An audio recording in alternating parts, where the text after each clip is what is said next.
Les 15 membres de l'autorité indépendante de gestion des élections, EGE, ont prêté serment ce matin devant la Cour suprême. C'est là conformément à l'article 12 de la loi électorale. Compte rendu Adama Djimde.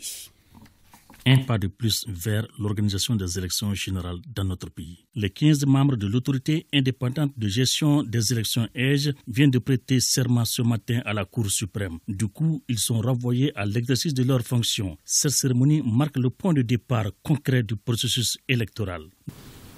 Vous avez été choisis de par votre compétence, votre intégrité, votre moralité. C'est dire que c'est le peuple entier qui vous fait confiance. Les échéances à venir sont vraiment vivement attendues. Les échéances à venir sont incontournables. Et nous souhaitons qu'elles soient bien organisées et qu'elles soient justement des facteurs de stabilité, des facteurs justement de paix pour notre pays. C'est la sagesse qui fera en sorte que l'équipe va fonctionner de façon harmonieuse, de façon pacifique, sans appros.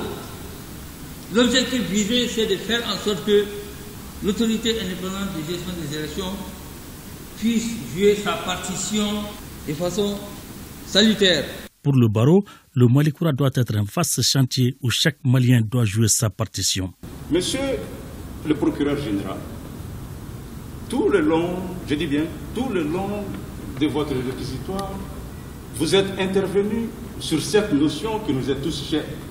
C'est quoi? C'est le Malikoura. Construisons-le, faisons en sorte que les chemins que nous sommes en train de tracer présentement, que ces chemins puissent être source de fierté. Les membres de l'EGE qui ont prêté serment devant le peuple malien sont conscients des difficultés, mais ils sont tout de même déterminés à relever les défis d'une bonne organisation des élections. Les obstacles et les barrières sont là aussi, mais ça ne nous effraie pas. Parce que nous sommes convaincus, déterminés, selon le serment, nous n'allons pas faillir. Et surtout les partis politiques que nous représentons, nous sommes une famille. Il n'y a pas deux Mali. Quand on a des élections apaisées, honnêtes, crédibles et transparentes, je crois que c'est déjà 50% du chemin qui a été fait. Donc nous allons nous mettre à la tâche et c'est ce que le pays et les collègues qui nous ont désignés, qui nous ont fait confiance, c'est ce qu'ils attendent de nous. Les 15 membres qui viennent de prendre fonction sont ainsi désignés. 3 par le président de la transition, 1 par le Premier ministre, 2 par le CNT, 1 par le Haut Conseil des collectivités, autant par le Conseil économique, social et culturel, 4 par les partis politiques et 3 par les organisations de la société civile.